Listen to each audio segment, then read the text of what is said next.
What's going on, CBR fam? We back here for another week, and we got a Keepers Clash for y'all this week.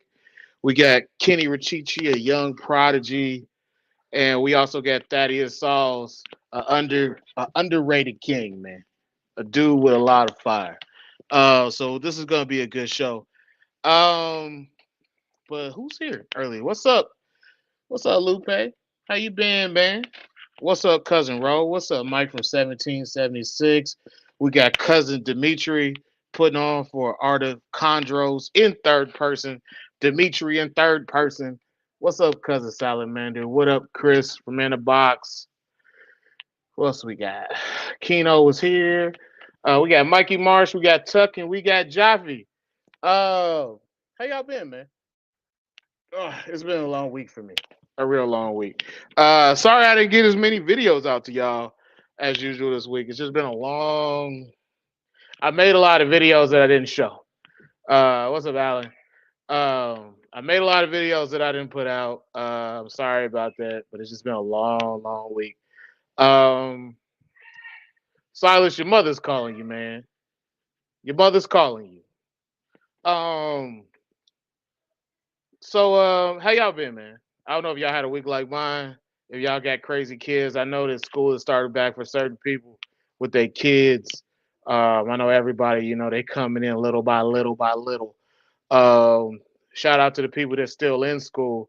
I gotta go back to school soon, so time's about to get cut short. What up, CJ? But first things first, we're gonna get to this MVF deep dive. And this is something I've seen happen. I recently seen it with a contract that I sold somebody. This just happened. So the title of this post is Neonate Sarong GTP decided to stop eating. Need input / help. So in this original post, what he's saying is he got this neonate sarong about 4 months ago. The sarong only weighs 12 grams, and it is eaten for him 5 times, and all of a sudden it stops eating, almost as if it's not recognizing food. And he can't get it to strike. He says nothing has changed in his cage, and it has now been almost 5 weeks since he has last eaten. He took the animal to the vet twice. They gave it a injection of metronidazole. I think that's how you pronounce it. And vitamin B.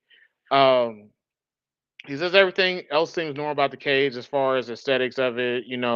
He's using the bulb to heat the cage. He says he's also used chicken broth. Uh, Nobody kicked Keno off the show. Keno can bring his ass back in whenever he wants to. Uh, uh, so we're gonna get to some of the posts. He also thinks that the snake is just being too timid. Mind you, this snake is being kept in the exoterra, and he provides pictures of it. Somebody provides those videos of Rico Wilder, his old videos of feeding.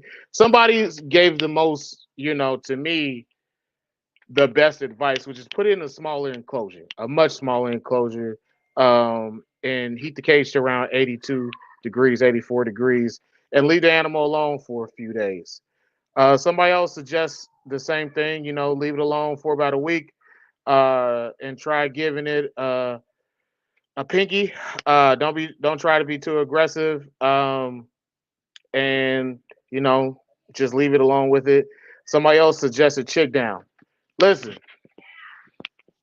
I think we talked about this before. Neonates, as well as most green tree pythons, don't say, man, shut your ass up. They don't seem to do great in exoterras. Also, considering when you get a new chondro into your collection, it should be kept in a sterile tub. I don't personally think keeping them exoterras is a great idea. Maybe when they get older, if that's what they've always been used to, maybe.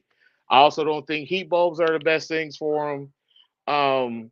But if the animal decides to stop eating, and I've had this happen to me, smaller enclosure. You keep trying, you keep trying. But I don't necessarily think changing the food routine is always going to be great. Doesn't seem like that fixes it. I just think that sometimes these animals they get into environments and it may take a minute, but eventually, they get back to normal, and they seem to do better. But I don't think that if somebody gets a new chondro, display cage is the last idea that you should be thinking. It's the absolute last thing that I think that you should be thinking. I think you should first think about acclimation, the best way to acclimate it, and keeping it in the tub, man. Plus, you get to monitor it better for mites or whatever else, parasites, whatever. What up, Dre? Uh, but that's my 2 cents on it. If y'all got any other ideas, y'all run across somebody that has this issue, help them out. Uh, and that's pretty much it. So, we're gonna get to the proceedings this evening, and we're gonna bring in our two guests. We might have to cut this one short, uh, just because it's just extenuating circumstances with connection. And I know that Kenny Richichi has business to take care of in the morning. So if they cut out early, you can have me and Keno, and that's how it's gonna go. But we're gonna get the show started, get it on the road, and hopefully Keno brings his rockhead ass in here real soon. If y'all hear my kids screaming in the background, they full of sugar. They just want to see the ice cream man. We got Kenny Richichi and Thaddeus Sauls reporting from the vehicle. How's everyone? What's going on, everybody? What's going on, y'all? Sauls, you seem like you about to make a YouTube video about how things ain't how they used to be from the car. So yeah, I'm coming at you live from my car because the building I'm staying in has not got a good signal. Well, we appreciate you for still putting on, you got what's that saying y'all got down in Indiana, hunker down? He hunkered down and the vehicle still doing the show, and I appreciate him for it. Kenny, how you doing, man? Not bad, man. Not bad. Busy. How about you? Same, man. That is what you got new on the horizon that we haven't seen lately. Because I know the last time we saw you said you had some new tricks up your sleeve. The only tricks I got up my sleeve is those crazy things from my 2019 series. They're old enough to breed this year. Okay. So we're gonna give them a shot.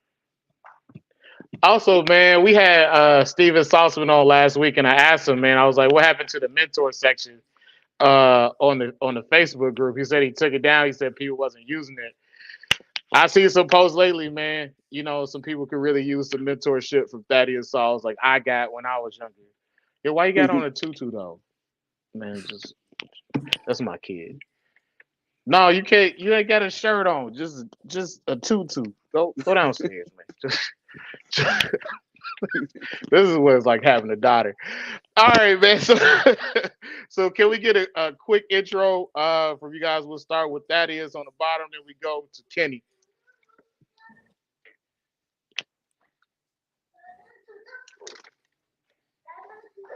I'm sorry, man. I can't. I need to jump out real quick and come back in. I got really bad audio. Yeah, that's fine. That's fine. I'll be right back. Okay. Kenny, can you hear me? Yeah, I can hear you. All right, Kenny, we're going to start with your intro first. All right. My name's Kenny. I started keeping chondro in 2009 when I was 10. Started breeding in 2014.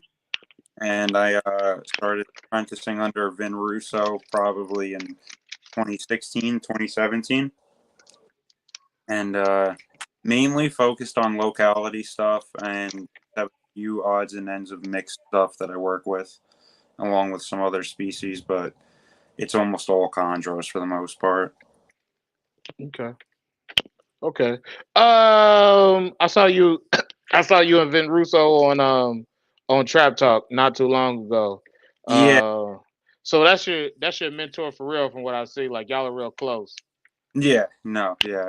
Been for a long time. I met him when I was probably 11 or 12 at a reptile shop. Walked up to his table and started asking him about chondros and certain stuff about breeding them and whatnot. Okay.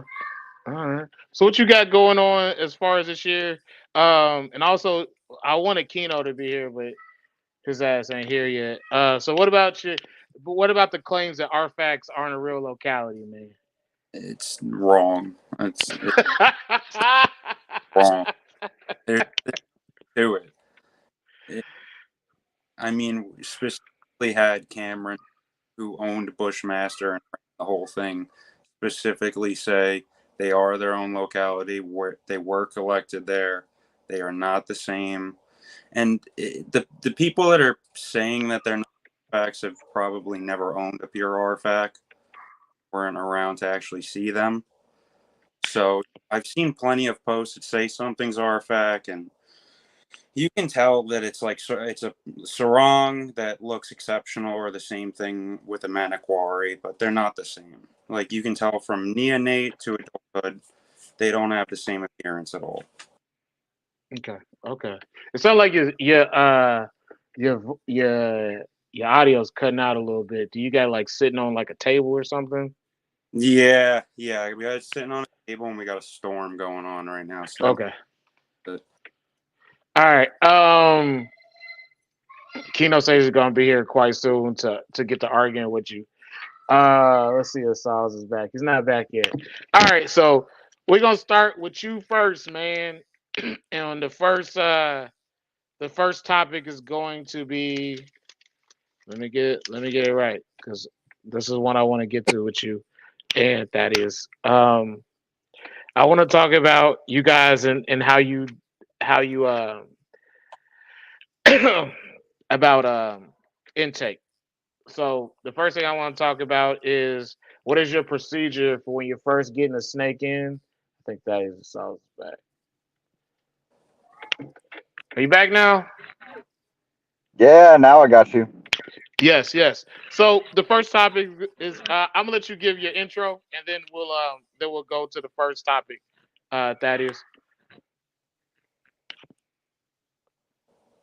All right.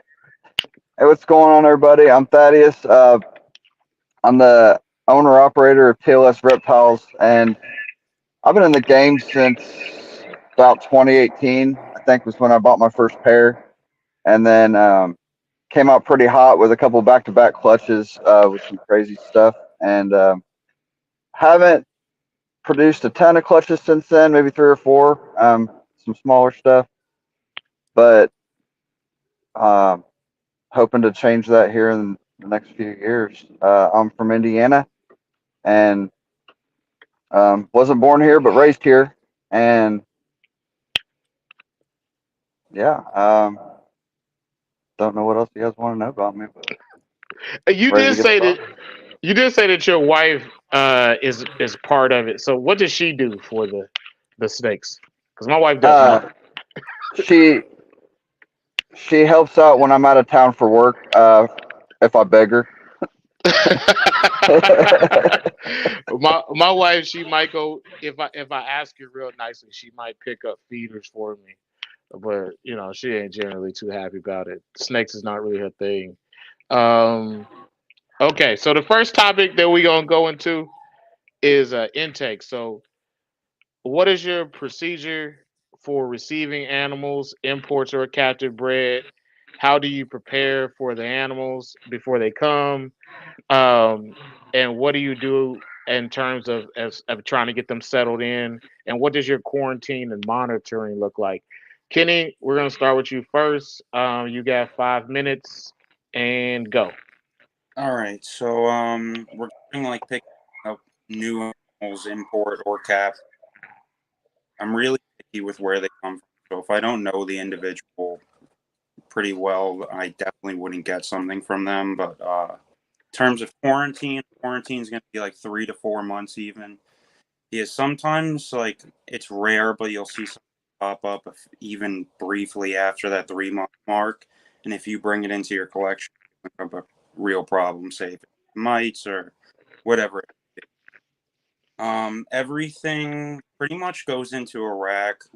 Set everything up above wee pads. They're all kept about 84 degrees Fahrenheit, give or take a degree or two. I don't offer food So with imports and even the captives, I don't really mess with them at all. I think once you leave it alone, set it up properly, make sure the temps are appropriate, humidity's up, and the animal starts to look like it's acclimating. Usually you'll see, like most of us, when you first get a chondro, it's not wired and going to the front door or the tub as soon as you get it. That usually takes a week, 2 weeks, even a month or longer. Once it really feels comfortable and everything's set up properly. I don't attempt, so for the most part, I really won't even go in there for 2 weeks at least. I always offer mice unless it's a smaller animal. Everything gets temped on. I just make sure I check where they're sitting for the most part. If it's acting like heat or sitting on the cooler side, I'll adjust. But I don't really do anything differently. I kind of just set them up in a completely separate room, nowhere near my main collection. I don't use the same tools, nothing. And I'll leave them in the room and just completely set up by themselves for about 3 or 4 months. Okay. And how do you monitor and what do you monitor for? I don't do too much because everything that's set up pretty much been set up to be in tune with how I keep. So I already know before if it as long as it's sitting there, and I don't do too much monitoring. I really start checking on them once I begin to deworm them and treat them for parasites, specifically imports. That wouldn't apply with captives. Okay.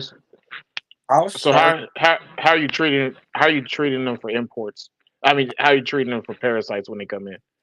I'll deworm all of them at least 3 to 4 times. Typically on the third treatment, I will see worms come out. Sometimes you'll see like a larger hookworm. I've seen larger loads of much smaller ones, but they'll typically come out on that third treatment. I recently became 4 because I had one animals that first few treatments were quite enough, and they were. That's when I really start checking. I'll go in, look at the poop. I'll just check it before I throw it out. But beyond that, if they're not acting out of the norm or whatnot, I'm not too concerned.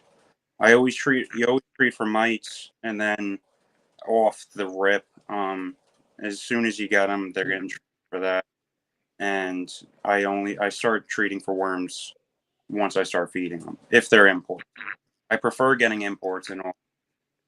I feel much more comfortable getting imports than captives. If they're captives, depending where they're from, I'd want them NIDO tested, etc. Okay.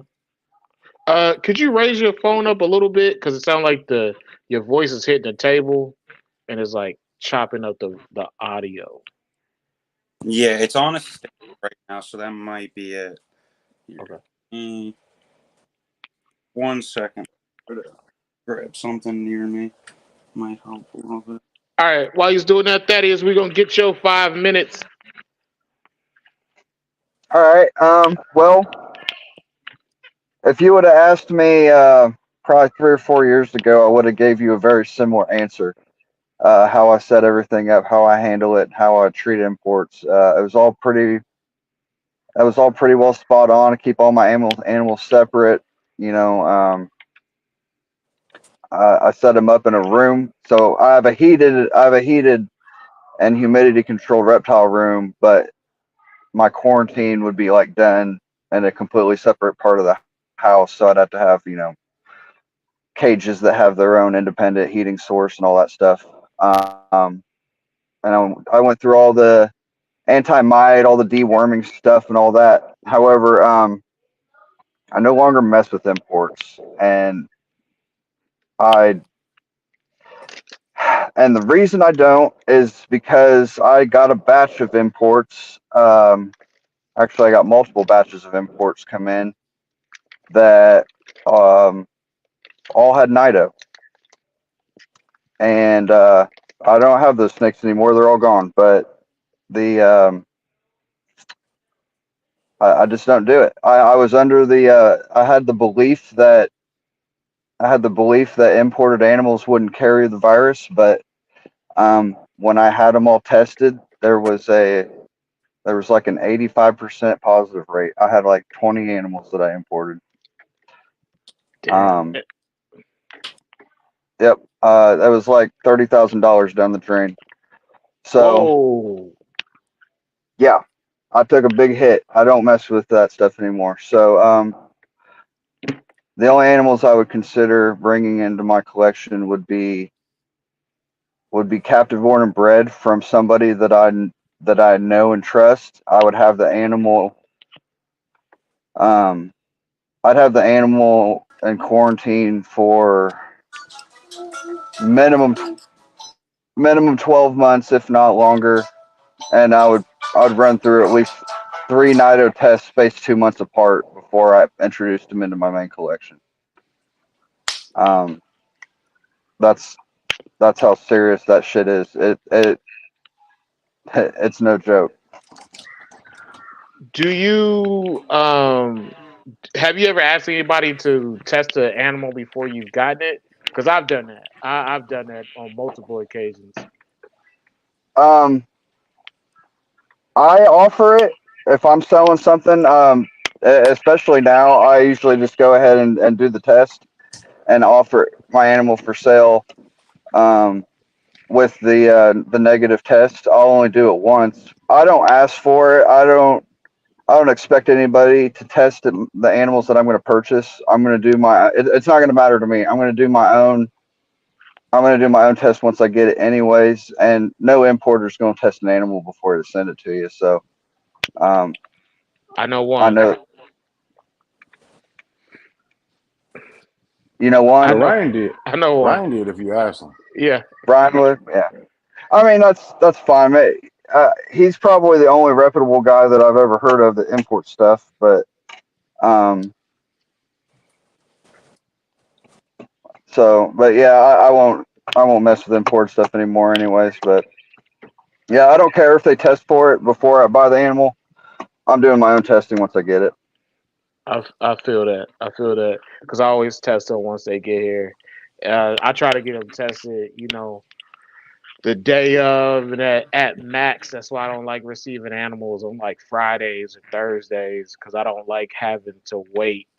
I want to get it tested day one uh, because I Yeah. use RAL, so I get my results back the next day.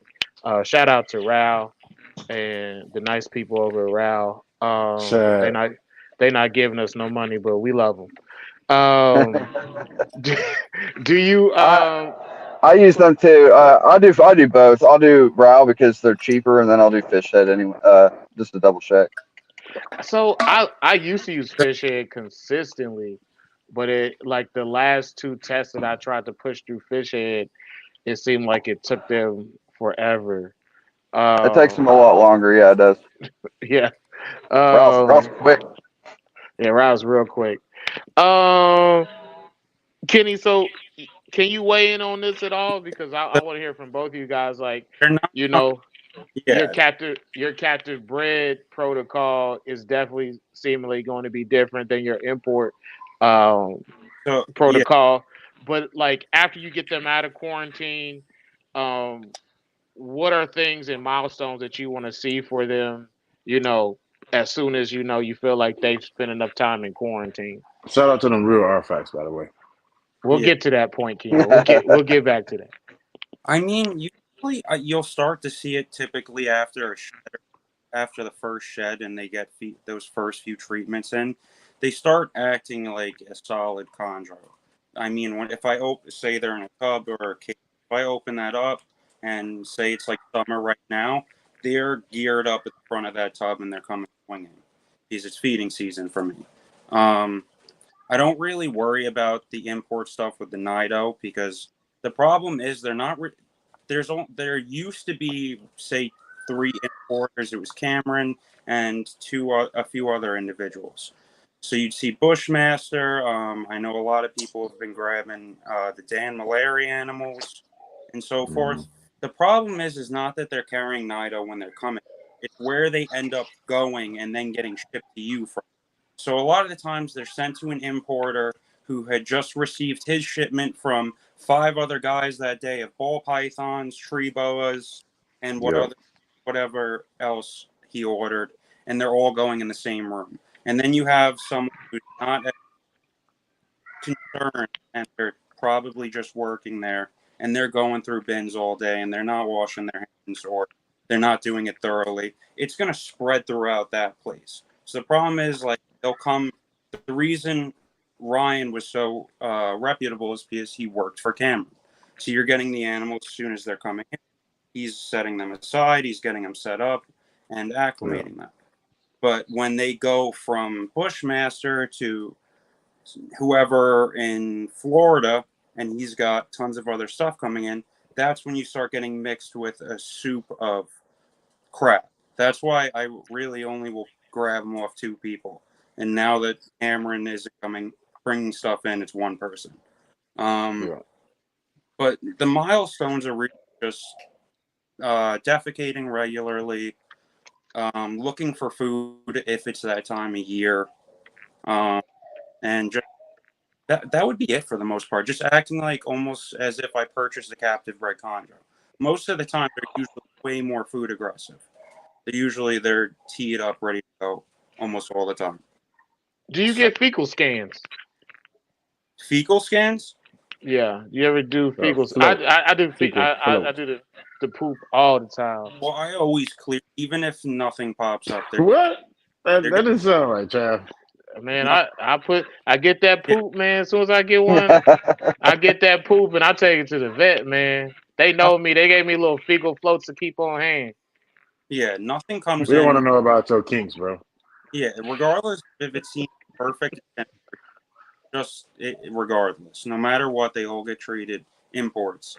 I don't. You don't really worry about that if you grab a solid captive, you know. But that's the benefit. Unless you really know what you're getting, that comes down to knowing. But yeah, the milestones would really be feeding frequently and clean poops, where I can tell. Usually imports are pretty thin. I mean, that's how they naturally are. So they naturally gain weight in captivity, being fed more than they would in the wild, to some extent. So if the animal isn't gaining weight or whatnot, it's growing and sheds and clean, and those would be the milestones for me. Looking like it's gaining weight gradually and just acting like any of my animals. Okay. We back to you, Thaddeus. Okay.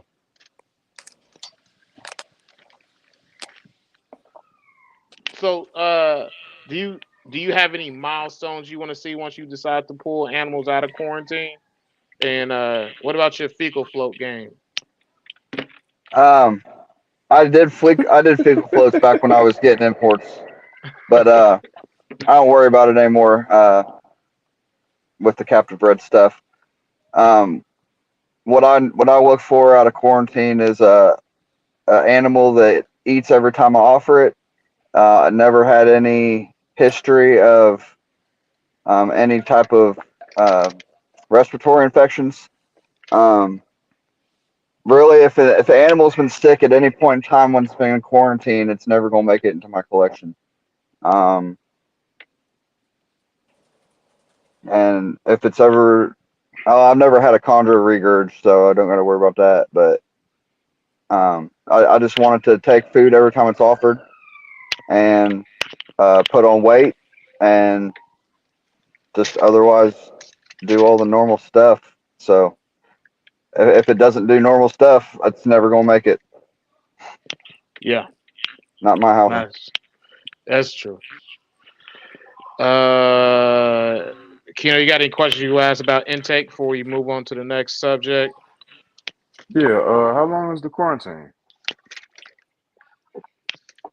Me? Was yours? How long was yours? Thaddeus is Kenny's. How long is yours? Minimum, usually 4 though at this point. Because I specifically know where the stuff's coming from, so it's not like I'm grabbing it off someone on the forum. Usually I what's good coming here and what I should expect. Yeah, Kenny, we can't. Your audio is like cutting out again. Like it was good and then it like cut out again. Yeah, I got a storm going on in the East Coast right now, so it's Okay. everything over here. Try to move. Um. And Thaddeus, what was yours when you was still doing the imports?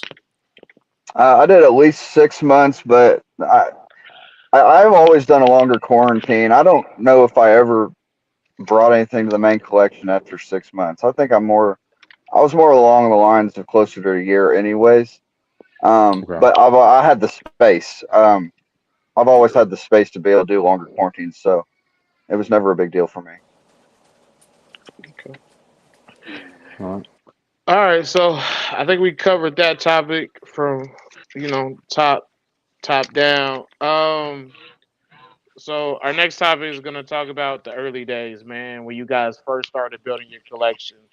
So in the early days, what were you trying to get your hands on? What did you actually get your hands on?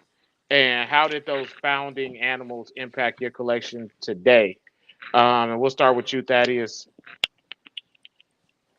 So, and I don't remember what year it was. It was like 2010.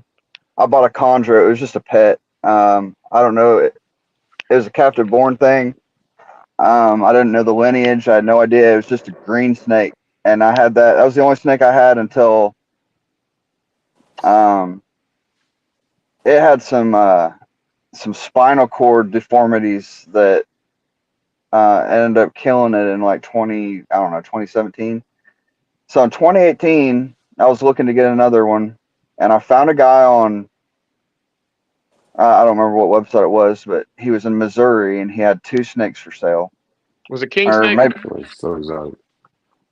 I don't remember. It was one of the forums, Right, King but Snake. so he just had this random. It was a big Biok for sale, and then I started talking to him, and he had another one, and I offered him. I don't know. I offered him like 600 or $800 for the pair, and he couldn't believe it that I was going to give him that much money. And I was like, "Hell yeah, I'll drive to Missouri right now and go get him." And so, so he did. I drove to Missouri and I picked him up, and then a couple months later, I bought a male off of TK Chondros, and I went up Yeah, to Takis. Muncie, Indiana, and picked up that one. Yeah, Takis, which he has like the most low key, awesome collection probably in chondro keeping. That dude, he don't post nothing online, but he's got some amazing animals. And so anyway, I had those three snakes, and the pair that I got to breed was that big Biok and that Tai Key snake, and those are the ones that I mean, they just produced incredible clutches. I think I got 3 or 4 clutches out of that pair total. I think 3, and they were just incredible. They made my collection what it is today. It just exploded from there, honestly. Um, like the first clutch was 18 babies, and I hatched them all and sold like 3/4 of them. I wish I wouldn't have sold none of them. They were awesome. But Okay, so after that's when I got into importing because I wanted. I think I went. I wanted to go too big, too fast, maybe. I think at one point I had like 60 snakes in my collection, Damn, that's and what I got now. it ended up being too much for me, and all those imports ended up not working out anyways. So my collection's quite a bit smaller than what it was. Okay, we're gonna switch Kenny. over. Oh, you got a question, Kino? No, I was gonna throw it to Kenny. Go ahead, bro. Yeah. Yeah, so really what got me started, the first few things I was fixated on were photos of like imported Cyclops, Sarongs, Jayapura, a lot of animals where you'd get red and yellow neonates, and you could really see the definition among them. So then that brought me to Rico Walder's website, Signal Herp, when I was a kid. Green tree pythons that Greg It's ran. all right, Tyler. Probably better late than never. Yeah, and I end up Whatever exotic A1. I'd end up scouring through all this stuff and just staring at pictures of chondros all day. I eventually ended up That's what Kino does with midgets. in 2009 at a show. And chondros. After I raised that one up until it changed color, and then I got it set male. And once that happened, I started grabbing more. I went on King Snake, found someone, ended up picking up an imported Jayapura, added her in, and then once I added her in, I kept going. So a few months, I'd end up trying to get a new snake here.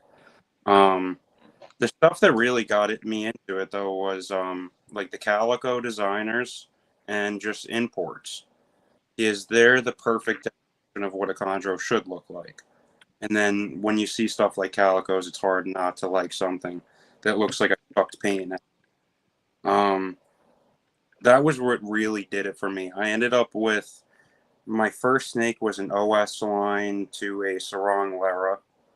And once that animal was sexually mature, I ended up pairing it with a Jayapura I acquired. And that was my first pairing in 2014. Once that happened, I started to take it a lot more seriously. And I would be reaching out to almost everyone on the Facebook forum at the time. Just asking whatever question, getting everyone's input and picking pieces of it that I thought were best and trying to apply it. Definitely had problems from picking up snakes randomly off people I didn't know. That was problematic, especially back then when we didn't know what Nago was and that it was floating among everyone's collection so heavily, or among a real large percentage of people's. So yeah, once I acquired that animal and got the first pairing going, that had me obsessed with acquiring more breeders. And in 2013, prior to my first pairing, I ended up getting my first RFAC from Gary, and that was a male. So with the combination of that, I wasn't really switching over from mainly designers. Everything I had was composed of localities, and it wasn't really anything extended like a Trooper Walsh Blue Line or something of that nature at the time. It was mainly just the real locale stuff, and the RFACs kind of sat with me forever once I got my first. I wasn't going to ever walk away from them.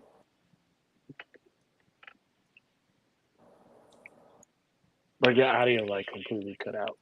Oh, no. Yeah, so, no, really what had me hooked were the localities, and, like, I got the first RFAC I had in 2013. So that had me focused on future pairings and what I'd want to do with it and so forth. So I was always going to have some RFAC stuff, mainly locality stuff. And the time when I was younger was I loved calicos too. So to get something of that nature and then make it myself instead of purchasing. I wanted to try to put the combinations together to make my own thing. Okay. So I got a question for you guys both. Do you guys keep your locality animals like breeding? Do you just keep them specific to locality and your designers to designers, or do you just breed whatever you want? I'll let you start with that one, Sauls. Honestly, I don't. I don't have that much locality stuff anymore. I've only got 5 or 6 locality animals now.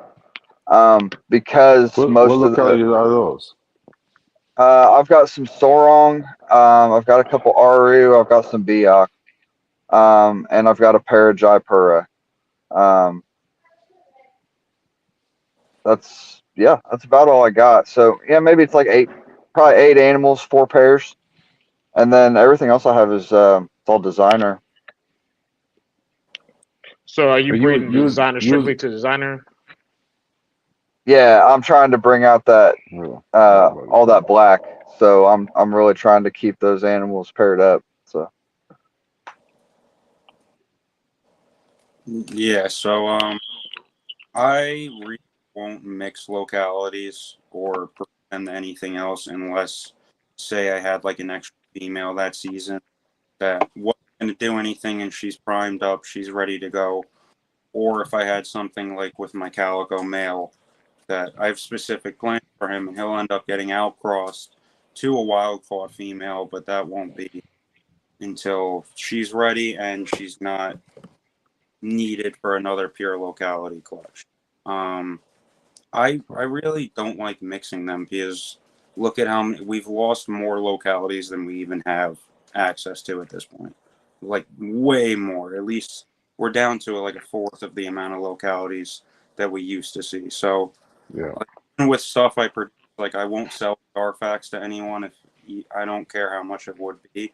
If they were going to outcross it to a designer, they would only be sold to be kept pure. And with a lot of my other stuff, it would always be pairs or so forth. So the idea would always be to keep something pure. I like the idea of, say, you have designer stuff as well, like we both do, and you have a girl that you want a certain result from, and you have a Cyclops like Kino has, and you want to throw it to her. I think that's a great idea because, especially nowadays, you don't really see a lot of the designer stuff cleaned up at all like it used to be. Like you could Yeah. Groupers charts or Eugene's, the stuff who made people who made some of the best animals and started it all, they always included wild blood here and there. It was never just in mutt to mutt for generations to come. I think it starts getting like a little skewed at some points with things. I like when lines are kept more towards their own orientation. Yeah. So, like if you had the OS stuff or Blue Line, if I had Blue Line, I would love to outcross that to Cyclops, but I'm not going to waste it with like a Pedido female or something of that nature. Yeah. I got you. No We're on mix. the same page there. I don't know. I've got a Trooper Walsh Blue Line animal from Dave D, and the only thing I could possibly imagine crossing that to is one of my crazier designers to see what comes out. Yeah, Dave makes some nice, but a lot of stuff is long. I mean, you probably have. I saw some of the animals you have. They're different from, at least from what I know, from like the Trooper Walsh stuff. So you crossing those two, you're not really doing anything negative. If anything, you're mixing two clean animals to see. And they're already designed to begin with. You're not really Well, worrying. TK stuff is a lot of yellow based stuff. And I'm, Yeah, is that right? Right, that is.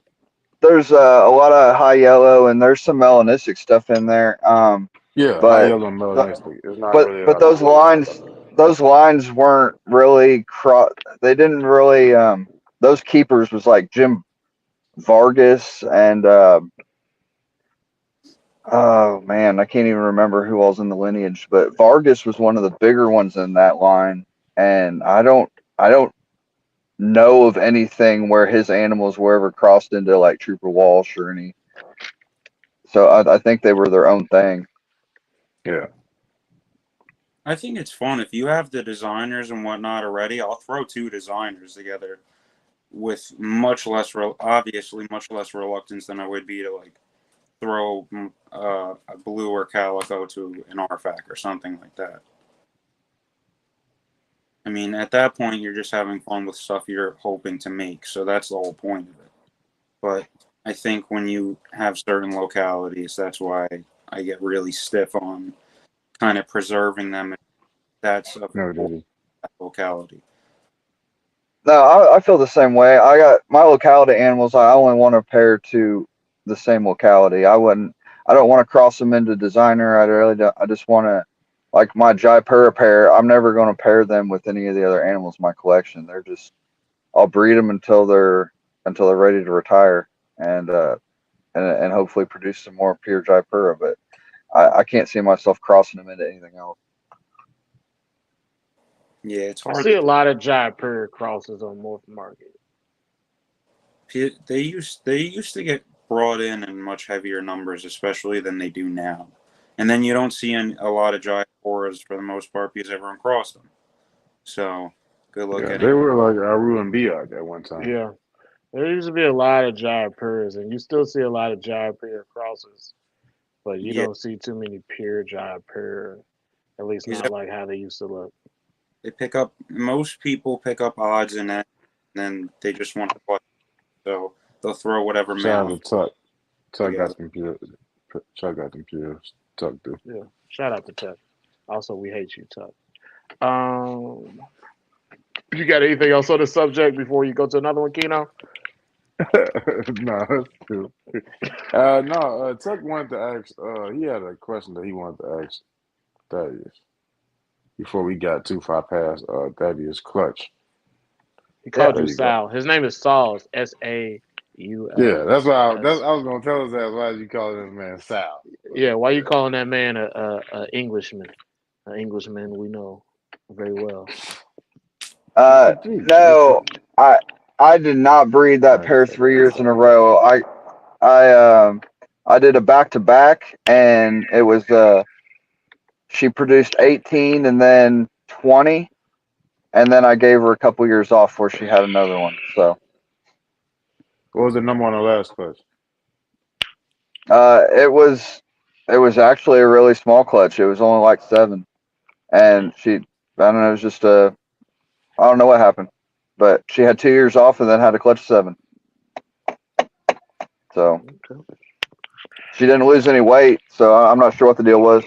Just a small clutch, I guess. I think sometimes just having that way. It's Yeah. just whenever time meets. I just think it You just bred her happens at the that way same sometimes. time every year, all 3 of those years. Yeah, I start temperature cycling in October, so I usually start introducing snakes mid to late November. Okay. So the next topic we're gonna go back to something that Sauls brought up earlier. We're gonna talk about holdbacks and sales. How do you choose your holdbacks, and what goes into choosing them? That's besides phenotype and looks. How do you deal with struggle? How you deal with struggle babies? Babies that over the course of time they do well, they don't do well, they're just off and on. Do you keep those animals? Do you sell those animals? Um, and what does the process look like from the perspective of the customer when they're dealing with you? Um, and we're going to start with Kenny, but when we go to you, Sauls, I want you to talk about what you said earlier about keeping all your holdbacks because that's important. So we'll start with you, Kenny, and you can start now. Yeah. So really picking holdback for me would depend on the size of the clutch. If I already had them prior and if I'm in need of stock for them or whatnot. If it's usually I'll go for something that looks pretty solid to look, but I always want a solid feeder. I don't want one that acts like a complete doofus and it lays side first and only keeps from grabbing by the vent, and then it does the weird. Those aren't the ones that I really would want to breed, but I wouldn't sell them because the last thing I'd want to deal with is a majority of the people that we see getting their first and whatnot. You always see the same questions. What's wrong with it? Usually something that one of us would see immediately, and you know what's wrong. So I don't want to send someone something that's already a little off and be more prone to act out of the normal for them. I'd rather send them something that I know is going to slam food and just act like an absolute monster.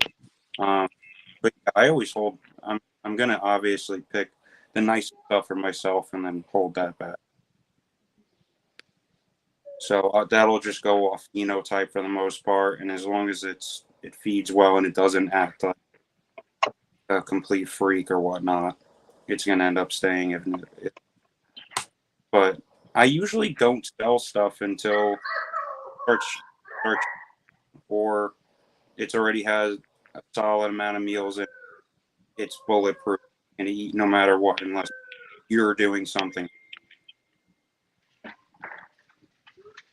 I'll pretty much tell people exactly how I keep them, so they have the frame of reference of how they were being kept. I'll say everything as small as how I approach them with food and so on, just so they have like a clear picture of how they were kept here, how the animal thrived best with, and so they can kind of advance. I think we completely lost your audio. Ah, damn! I got that Yep. bad storm that's hitting the East Coast right now, so it's completely messing with everything.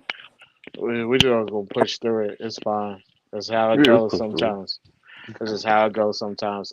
All right, so we're gonna switch to you, Thaddeus, and tell us about the importance of keeping everything. All right.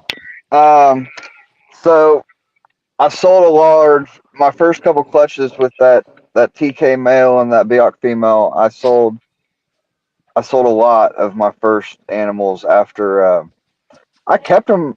I kept them for 15 to 20 feedings before I let them go. I wanted to make sure Right. that they were really solid starters, and so I never had any issues with selling them. They were always really good for my customers.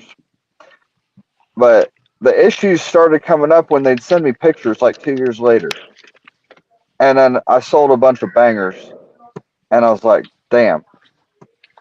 I wish I've done it too. so now I keep everything. Um, I keep everything for at least 2 years, so I know I have somewhat of an idea what it's going to look like before I sell it.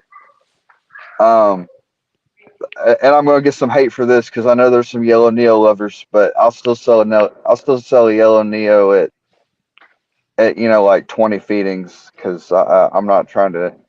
If it's not red, I'm not trying to keep it. Oh, I know. I'm going to get some hate for that, but Wait. and the irony of that is the yellow neo, the photo and like the National Geographic magazine of a yellow neo was what made me fall in love with chondros to begin with. But You talking but about now I'm yellow all neos from designer parents or yellow neos from locality parents? I'll be of all the snakes I've produced over the last 6 years, I've only produced like 3 yellow neos. Um, most of my animals spit red, See, but I think it's a difference. I mean, I can understand if you feel that way about the locality stuff, but I think it's like a dedicated project to the yellow neos, I don't have like yellow anything like designer. I know Mark down Texas. He's all about his yellow neos and he's making some really cool Yeah, stuff. I got nothing like that. He's leaps and bounds on the yellow game ahead of me. But yeah. This black girl on my page named Jamaica. She was a yellow neo I got from John Leckie, and yeah, she's like a yeah, yellow blaze neo. yeah. So it just There's some to me yellow it just lines. depends. There's some yellow lines out there that are awesome, but I don't have none of that. Um, but I Yeah, have it's that one all love yellow. though. I had one yellow that I sold. Um, it was uh, it was one of the offspring from my Trooper Walsh Blue line from Dave D, and I sold it, and the animal stopped eating, and so that customer, I had him ship it back to me, and I sent him a new snake, and to this day, it's been like 4 or 5 years now, and to this day, that animal will not it will not take a meal bigger than a fuzzy mouse, and it only weighs about 50 grams. It's a 5-year-old snake. It's a pet. it's I not a good I pet. don't I don't know what else to do with it. I don't want to kill it, but I can't sell it to nobody. It's a it's a it's a 50-gram 5-year-old snake that won't eat a bigger meal than like a fuzzy mouse. Hey, you know. I don't know. I don't know. I've never seen anything like it, but he just hangs out in his little tub. Yeah. Easy So snake. Not Your snake, he old, but he little. He like A-Town. He just, you got the A-Town yellow. Damn. I mean, I don't know. What do you do with that? That should be funny, and I'm sorry. Hey, he's cool. He's happy being small, I guess. Yeah, you got the Welvin, the Great Neo. Um, can I get anything else on this topic before we go to something else? I don't even know Yeah. if I answered all your questions. So that was. So all we really want to know is just how do you pick holdbacks? Like, Oh yeah. do you Well, ever no, pick them based off of just size? no. I picked them off of what they looked like, and now I pick. I still do. Um, I keep them a lot longer than I used to, but it's all about phenotype. Yeah. Like, I definitely like the bigger ones. Like when they come out, like No the diddy. bigger ones are definitely ones I'm usually just like I'm definitely keeping that one. You know, Yeah, the no thing I diddy. love about the Biak locality is when you cross it out, those Biaks are just so beefy. Yeah, compared to Mm-hmm. Yeah. other Oh yeah. localities, and they just make bigger babies. I got a pure Sorong. Um, it's 2 years old, and it's sitting there next to the Biak outcrosses that I hatched at the same time, and the size difference is just massive. Those Biaks just grow so much faster. Yeah, Now my I pure got Cyclops are tiny. They were tiny, and I was still tiny compared to like the other the shit I've raised up. Hmm. yeah most of my I got a like half of my surround Biak out crosses. They're gonna be big like the first pairing. Some of yeah. those are already real big already. I had that happen with the Artifact Beox stuff. They ended up one Oh, that high yellow one I kept is already in my pork tub. It's Yeah. the animal for its that especially one right here. This lemon blade right here.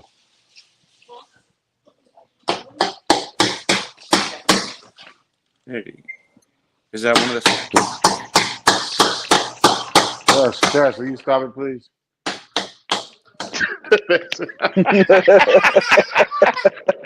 Yo, that's your son, bro. You don't give a damn. That's Keto Junior right there. This was the first pair. This from the first panda. This was the Doom to the what's her name? Selena. Doomed to Emma This is Frost. Yellow Neo. This a male now. I like that animal. That's good look. Yeah, this is the Sarong Biak thing. Actually, this animal looked exactly like I thought it would when I picked it up. I thought it was gonna have a nice amount of yellow of the size and all that. So I'm happy with I that. like that. If you look at like a lot of the old high yellow line, really made it. We only had sarongs or some version coming in with bucket fruit. Yep. The longest where you saw the other. I think that stuff's in. I love Cash. Don't feel bad, man. My son just flooded the bathroom, one of the bathroom sinks downstairs. So you know, that's why I went off. Wife is yelling at her. But you know what? It's just troublemakers, bro. The thing is, just like if you got sons, you kind of want them to be like this. You don't want them to be timid. You kind of want them to be bad. You want them to be little terrorists. Just a little That's what bit. you kind Not of want. Memphis. Not Memphis bad though. Who is that um, telling me the rest? Come on, Dimitri. No, dog. Look, man, it's feeding night in Jamaica. She not even hidden, man. Her face is like 2 inches away from the opening of the thing. So nah, yeah, Jamaica don't care, man. Jamaica bite your ass. I got close to Face, Jamaica. When I was over at his house, I got too close to Jamaica's cage, and I was like, "Where's Jamaica?" And she was her face staring is dead at me. literally. You see that? Her About face to is bite the literally shit right there. out You see, she's stressed out. We're not about to do that tonight. I don't like Jamaica, man. I think that Jamaica is beautiful, but at nighttime I ain't being near Jamaica. That's not a nice snake, man. She's not. Jamaica in real life, she's not like that. She's not nice. Um. So let's talk about breeding. Your breeding cycle, how you temperature cycle, if you food cycle, when do you do it, the limit that you have on temperature food cycling, um, your milestones that you are looking for, and do you count days? Do you not count days? Are you like me? Do you not give a shit? Do you suck? Whatever. We'll start with you, Thaddeus. So I don't remember what keeper it was, but he was on a podcast many years ago, and he said he practices benign neglect. Right.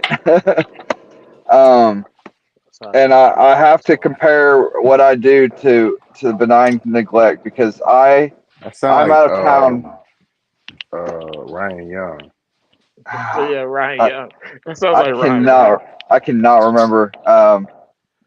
That's all I used to do when I was like 2017, 2018 when I was just getting into it.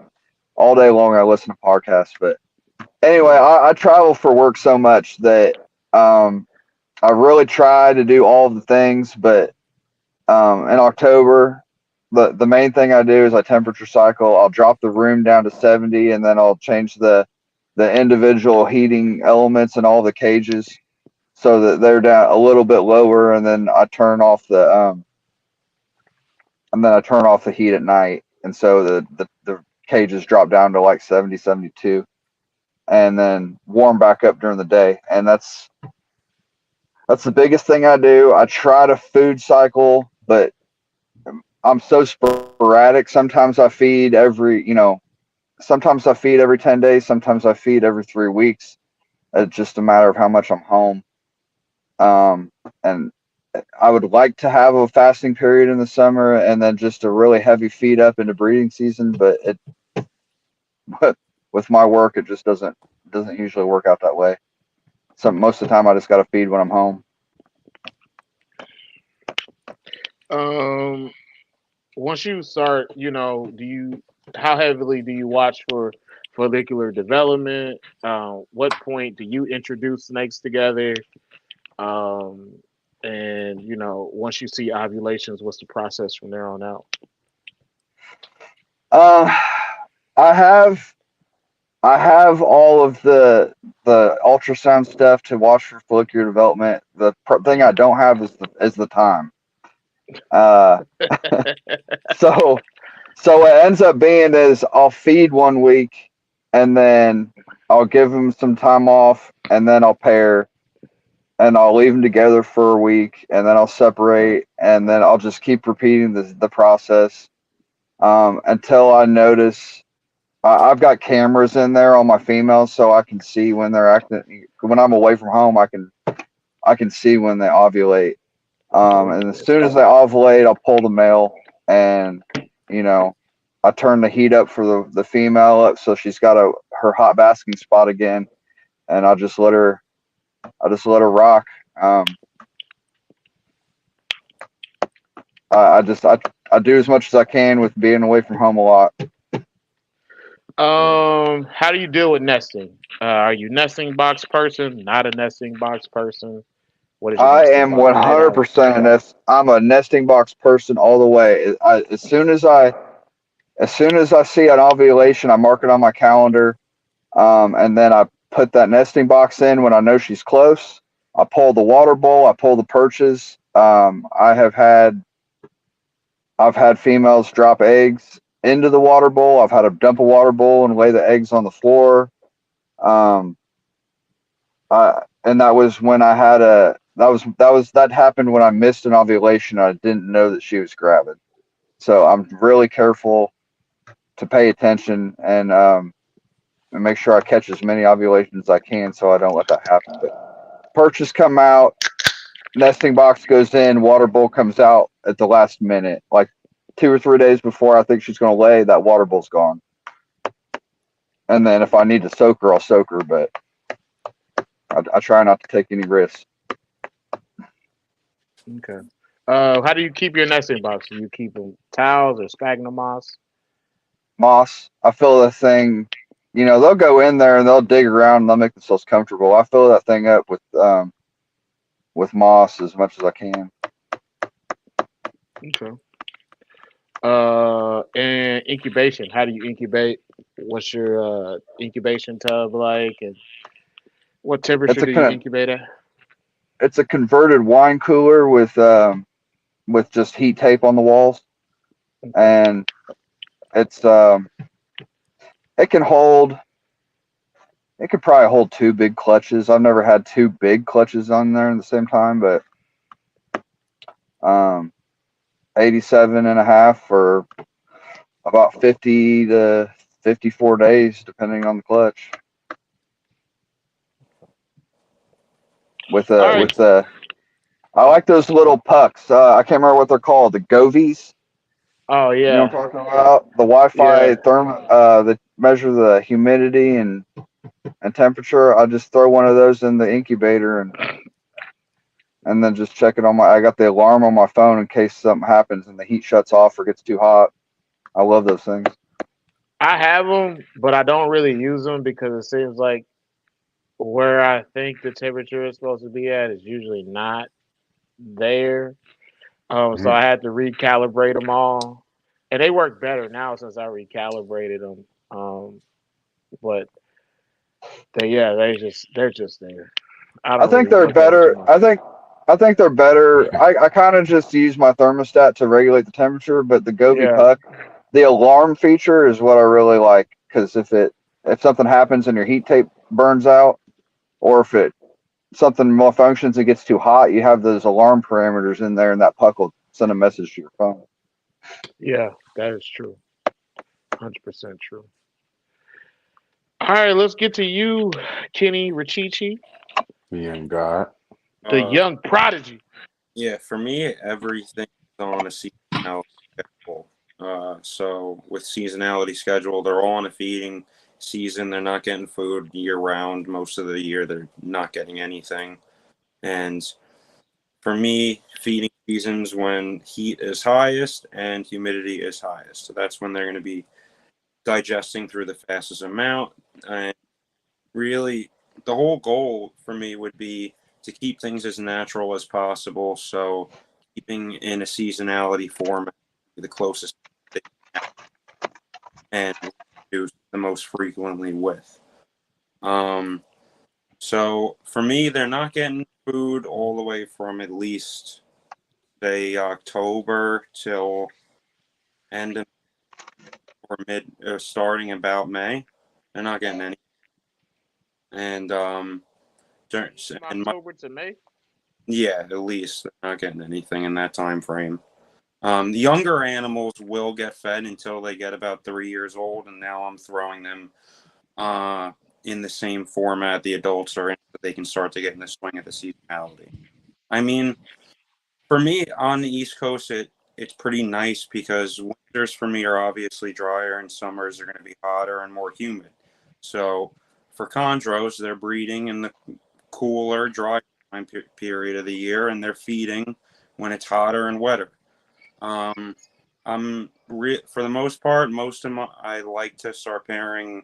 October's really the time I get going, and if an animal hasn't laid or had a pre-lay shed or indicated she's gonna have eggs by February, they're done. They're not doing anything that year, and they're out So of the usually, like including your cycling, you probably only feed what, maybe 4 or 5 months out the year the most. Yeah, probably 4. Okay. You gotta think, chondros don't get big. Like everyone's got massive chondros. I mean, don't have like that Arfac Biak, my little mutt. I mean, it's a mutt, but it's big, but it's not obscenely large like we used to see. Yeah. Yeah, with a lot of that stuff, I try to keep them as natural as possible. I don't have any females except for one that are above 1,000 grams. And that's with a large amount of animals. So, and that animal is only above 1,000 grams or so because I got it as an adult and I didn't raise it. And someone else had raised that animal that I knew. No, I'm not. I don't think animals gotta be 1,000 grams. I'm not I of that don't think mind that. thinking. And Mm-mm. however you do it, Kenny, don't think it unless it's I got anything negative to say about it because you're yeah successful. no, That's Yeah, just for your sure. style. I don't even own a scale. I don't care about it. There's no I point. was just really thinking more or less like the whole because like so if they go off feed for 7 months, I mean if you cycle them for 7 months basically, and then with the male introduction, they're probably gonna not feed for like another month, maybe month and a half. Well, That's what I was thinking. Like it's like a very so limited time for them to get nutrients. That's all. so for them, what ends up happening is they end up trying to engorge as much food as possible prior to reproducing. So True, that true. that's why they're getting that time frame where it's hot out, it's feeding season naturally. They don't eat for a large portion of the year. It's feast and famine. So for me, um, breeding starts in October, and they're also not getting food in October. So those two coincide with one. The snake breeding, or once breeding season starts for me, they're not getting food. There's no point. The worst thing possible would be to cool attempts while you're hitting them with food, because now they're not going to digest that food, and you're going to end up with a For fat obsession. sure. And now you're going to Yeah. deal with other issues, and it's not even when they would naturally be feeding. So for me, once that breeding season starts, they're also not getting the food. And a lot of the times, a lot of those girls, they know, okay, this is with the time of year that I got to eat and I'm going to produce eggs come soon. And when they feel that in that amount of food in that time period, they usually shut off. And I know, all right, she needs the male in with her. She's got follicles developing, and I can tell from how they're acting, they'll go from that snake's going to kill you if you stick your hand in there to I can poke its tail and mess with it and nothing's going to happen. Except with Jamaica. Yeah, I mean, if you have a nail on there, you're going to get nailed regardless, but at least she's not going to hold on. I mean, that's That's much better. true. I'll give you that. Like I've never been wrapped up. Yeah. Yeah, but yeah, for me, there once that, She but fast as hell though, Kenny though, man. She fast, man. yeah, She I like a mean, Jamaican sprinter. She will tag your ass. last doors I saw, so I wouldn't be opening that door unless my hand is closer to the other side. Otherwise, she's gonna get you. But yeah, for me, usually the perfect time is everything ever breeding. The breedings have ended. Everyone's out of pairings. Eggs are starting to hatch or have hatched by springtime, spring entering summer. So now they're ready to go back in the cycle in a more Yeah. natural format. And for me, when it comes to, I'm not like I mark everything down very strictly. I know when they fed. I know when they shed. I know all of any. Um, and I mark that all down on cards. I keep track of it. I'm not like checking it religious, but if I think email, I'm like, oh, she's a little late or something. I'll go through the cards. I can check and say, okay, she's X amount of days off, and I can gauge from there what I'm going. Usually I have a pre-lay shed. I'm using a bird nest box as well. I'm throwing the bird nest box in there, sphagnum moss also, and I usually will set that up in like one corner. I don't take perches out or my plant out of the enclosure or anything unless that female isn't going towards the nest box around 2 weeks. Like if she hasn't What began up, and North Valley? she's not checking it out and going in there and already in it, or at least I've seen her go in it and sit for a little bit, I'll take the perches out, because I've had a few girls that are a little dumb and they'll dump eggs on the floor if you let them.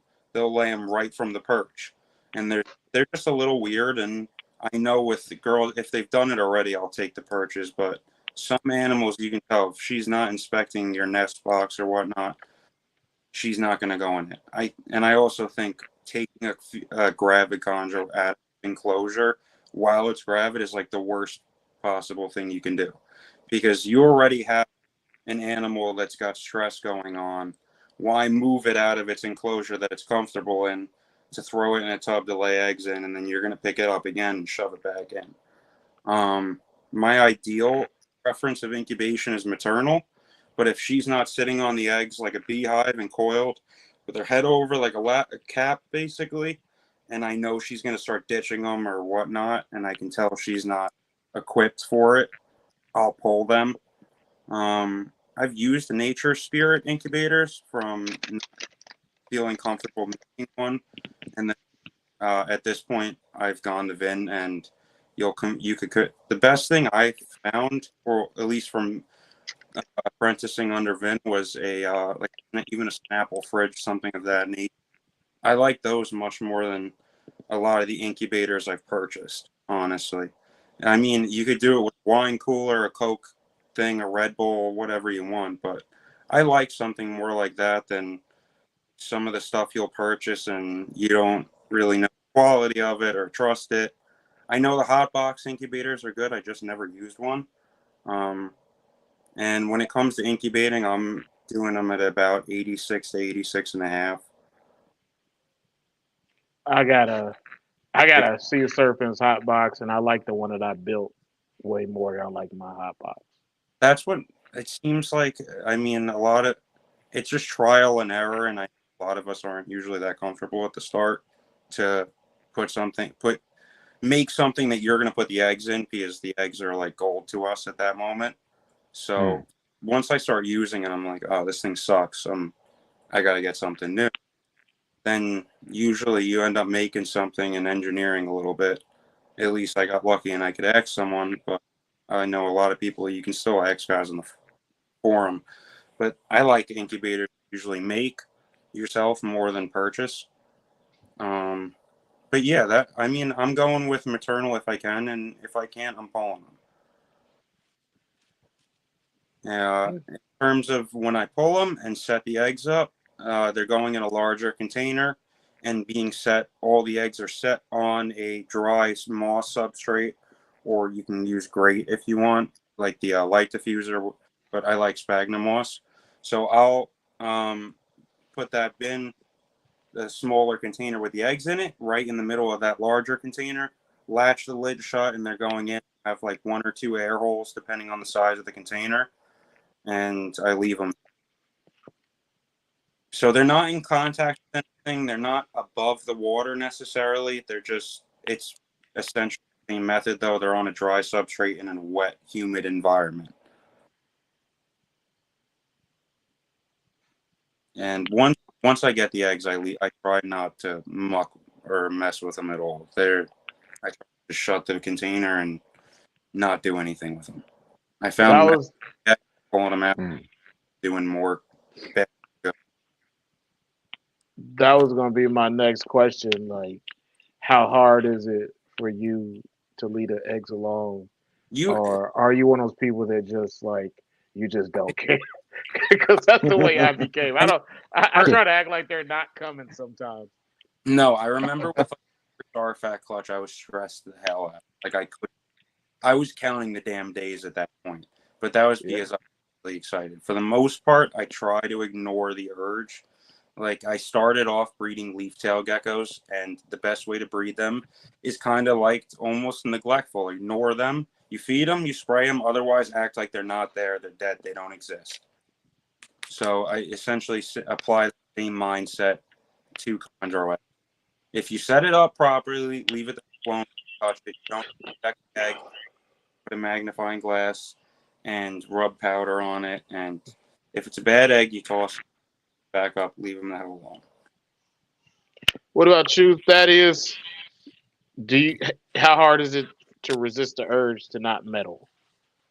Oh, I don't. It's not hard. I don't meddle. I You check say them he every ain't even day. there, goddammit. He said he don't even be at home. Nah, ain't my first rodeo. I got the wine cooler, so it's got a glass door, and I can look in there, and I can visually inspect the eggs without having to mess around with them. if I see something that looks funky, then I'll open the box because every now and then you do get a window or something that needs treated or a bad egg that has to get pulled. But other than that, I leave that door shut. I don't, and then when it gets close to hatch time, to resist the urge to meddle, I just put a Wi-Fi camera in there so I can see them without opening the door Yeah, because I don't like messing with them. that's the truth. That Mm. is the truth. Um, the one thing about incubators and glass doors is like I can resist the urge easily to want to meddle with the egg box, but I really want to, and I don't do this. I really want to go in and squeegee the fucking door. I want to get that condensation out, but I gotta resist it because I gotta squeegee next to it. I'm just like, just leave it alone, Travis. Go back in the fucking house. Just leave it You alone, want to get your janitor on, bro. I be trying to get my janitor on real easy. Put on my Dickies, start squeegeeing that damn glass door, but I don't. You just gotta leave it alone. If I Get gotta the open humming, it for get the humming old Negro spirituals. if I gotta open it for any reason, I am squeegeeing that damn door. But besides that, I leave it alone. Um, I keep a couple little of those computer fans in there, and that as yeah. long as you aim one at the door, it usually keeps the condensation off. Well, see the way that my incubator is set up, I got two fans on the back, so like they not really close to the door. But I'll think about that. I know a way that I can do it, and I probably The should do door it. be waiting in the water, huh? Shut your ass up, fucking Hattie Makino. Uh, yeah, I might take you up on that. I might actually do that. Let's go to the next topic. The next topic is the ever changing, you know, practices when it comes to chondro husbandry and breeding. How do you keep up with it? Do you keep up with it at all? Do you change things? Do you ignore it? Are you into using the new products? Do you just want to use what you've been using for a long ass time? And just how do you deal with it? Like how do you deal with, constant changing of information? Because now, information is spread easier than it was with the MVF. You got shows, you got all these groups and things. And how often are you just sticking to your guns? Um, and we'll start with Kenny. I'm about to go downstairs and beat my son Midget up. gun. Yeah, I think we've gotten to the point where everyone's laid out. I mean, a lot of the logical aspects of keeping, and we're getting really obscene, weird stuff. Um, I see a lot of stuff on the forum, and it makes me like start losing hair because it a lot of it doesn't have rhyme or reason. It's kind of just like you. It's a lot of the stuff of addressing the wrong issue and trying to come up with new ways of trying to fix the issue, what they have going on. I kind I used to keep how a vast majority would of the forum and started under Vin. That really changed all of it. I really don't go on there at all to check on what people are doing in terms of keeping. Like a lot of the stuff, like feeding, like uh, like I don't agree with a lot of the force feeding technique and like the idea that chick gizzards or bird feathers or whatnot. I think a lot of the issue is like chick down. I think works so great because most people are offering a frozen pinky rather than a live one or something that has an actual scent on it or even fur. So you grab a frozen pinky and you defrost it. The thing probably has virtually no scent on it. There's nothing to really entice that animal. But they end up getting success when you put the down on because there's something with a scent. I don't think it's like the feeling of it or whatever. I think it's the scent or African. You could even try like an African soft fur that just got hair or a mouse. A lot of the times I've had like Vin showed me and we've tried it with stuff I've had out. You end up instead of offering a new live pink, you offer one that's just got fur on it. They'll nail the thing. A lot of it's just you need some scent present there for them. I think I really kind of just stick to my instincts and my gut at this point. I feel like what I've acquired, I feel more comfortable with. I think we could always do better, but then you can gauge it off like what's the success of the person that you're asking for advice. How many females are they taking every season? How many are they producing eggs from? If they took 10 females and you only got 5 females to lay, that's not the best. Now, if I find someone that's taking 10 females and he's getting 8 to 9 or even 10 to lay, I'm going to go with him. So in my case, I ended up learning where that was typically the case. I mean, with live animals, you get weird stuff that happens. An animal can drop dead. I've had an animal get something weird as muscular cancer. But really sticking to that consistency of success would be where I would stay. I would only start to stray from it if I was having consistent problems with something and I knew what I was doing was wrong. Like a lot of the stuff now I don't necessarily agree with. I think it just has gotten out of hand.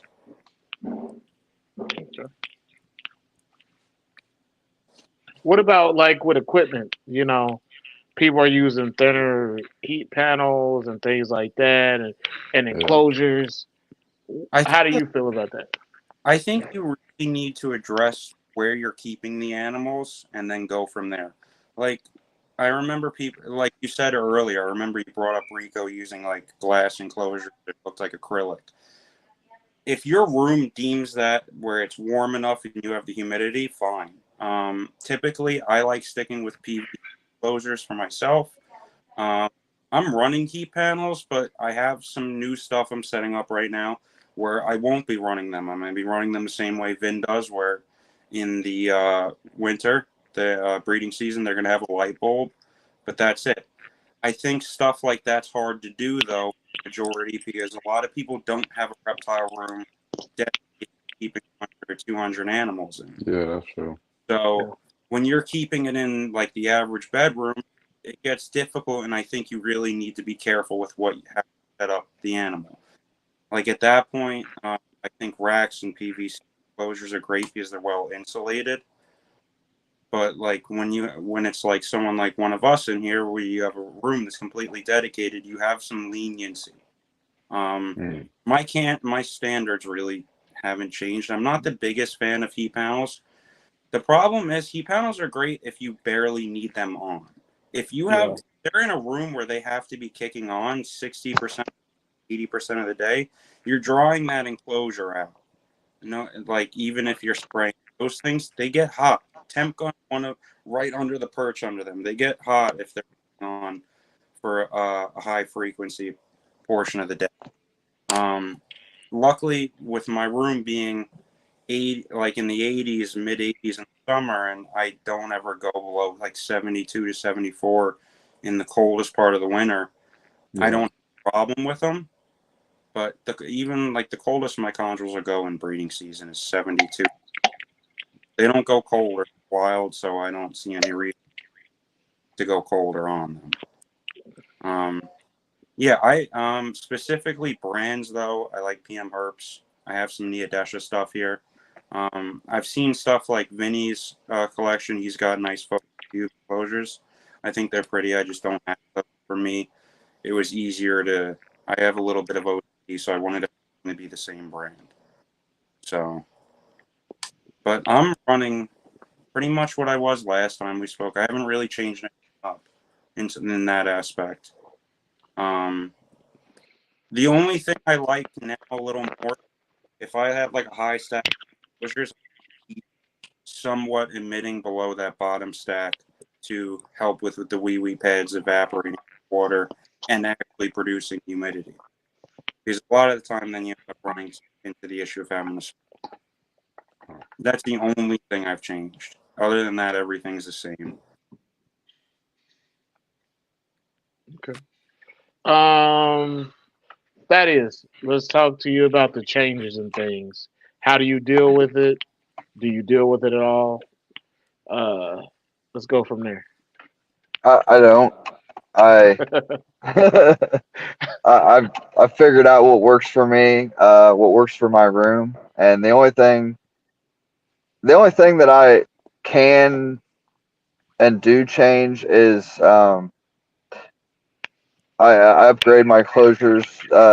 Like I started out with racks for the large Cambro tubs, and I'm slowly working my way towards upgrading every one of those into an independent PVC rack. Um, not rack, independent PVC cage. But that takes money and time, and I build most of those cages myself. So as I have time, I replace. But that's the only thing I really do. Ooh. It's the only thing I really do is just upgrade. I'm trying to get rid of all the Cambro tub racks. Really? I like the independent PVC cages better because I like to have each cage. I like to have its own heat source. Not that I use it a lot because my room is heated, but I like for the females especially to be able to bask. And when you have heat tape, they can't do that. What about dealing with people in the forums? Do you try to I, keep up with the trends? Do you I listen at think all? I think we talked about this last time. I don't even have Facebook anymore. I mean, you got I Instagram. You still got I Instagram. I do, but I don't really pay attention to it. I hardly ever get on it. I have the Facebook page, and the only reason I have that is because if and when I do sell an animal, I throw it up there. It gets the most publicity that way. But I really don't. I, other than a couple pictures I see of people's stuff now and then, I really don't pay a whole lot of attention to the community anymore. Okay. And that might be in part due to I'm always away for work. I can't wait to retire. I swear to God, I'm so over being away from home so much. Are you still in the guard? Yeah, Yeah. like So I I'm was. in my I work in right now. I work 2.5 hours away from my house. Um, so I'm staying in another town. Sometimes 3-4 nights a week. So I work with people that some of them are active reserves, and like a lot of them, they're from all over in Texas. So they're here for the week, and then on the weekends they got to go back home. But like it's a rough life, and a lot of them, it's easier for them working on those active orders than being active actually. But there is parts of it with the National Guard and the reserves. Like it doesn't seem like it's always as fun seeing them have to deal with that travel aspect of it. I don't know. A few more years and we'll see. Maybe I'll sell all my snakes and just move to an island somewhere. I don't know. I mean, Who knows what the future holds? But um, but to answer your question, no, I don't really change anything. I know it works for me, and I might upgrade my caging, but it's going to be relatively the same the same setup, maybe just nicer stuff. I would like to have, like Gary Shavino went and redid his whole room, and he has all matching cages, and everything looks so beautiful. Like I would love to have like a show quality reptile room. That'd be like that'd be the dream. yeah. Nice and peaceful. I saw Yep. Carly's new room. It looks great.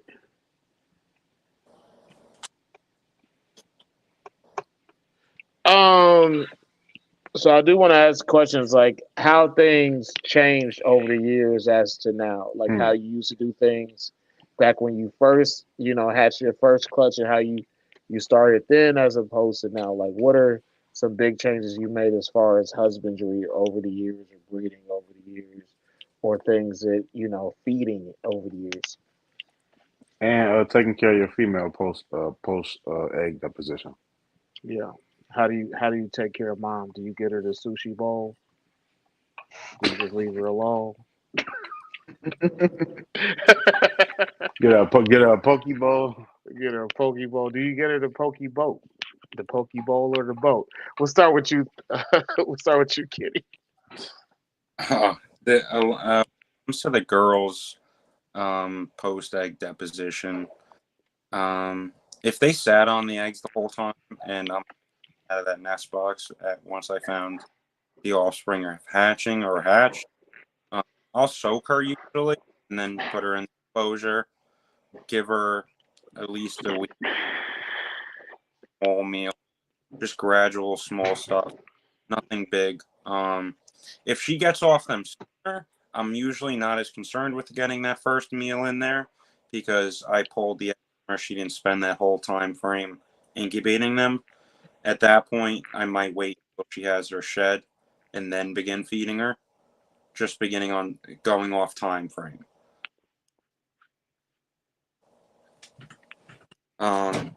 What was your other question? I'm sorry about that. I got stuck talking about eggs. Just how you started, things that you changed as far as husbandry over the years, feeding, just whatever.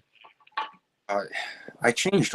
I mean, everything I compared to where I started has changed a lot because I started when I was really young. I started keeping snakes when I was a few years after when I sold enough, saved up enough stuff that I had.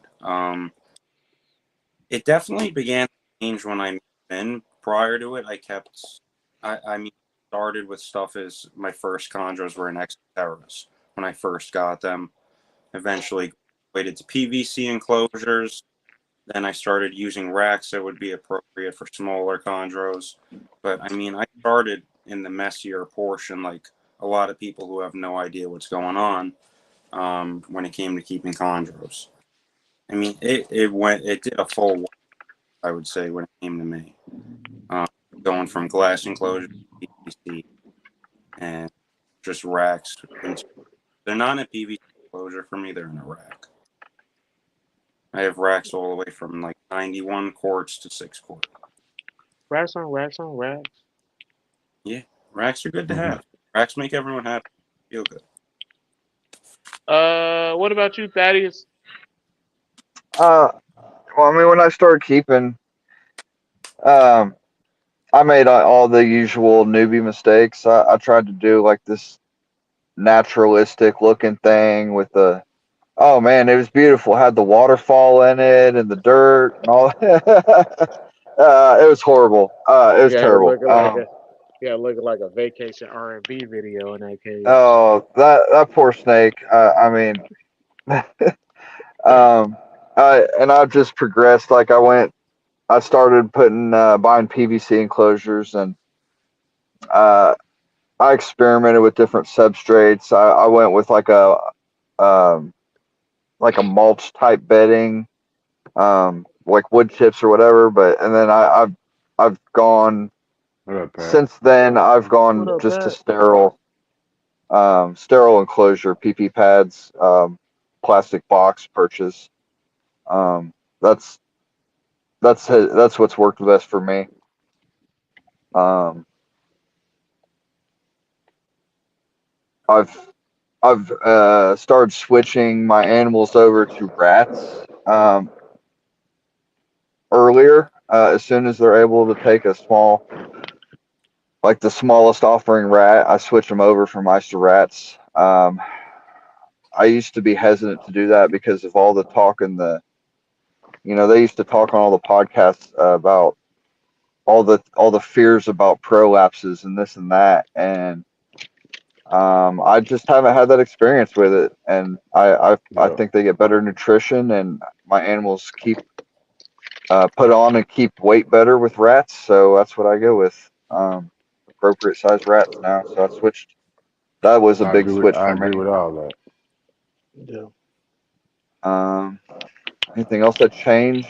I mean, I used the same basic setup minus the substrate, so I can't really say I changed that. I'm using the same incubator I had when I got started, the same incubation procedures. I Do don't really you like change a whole lot. do you guys have a thermostat preference? Because as I get older, I like herb stats more. I used to use VEs, but I like herb stats more.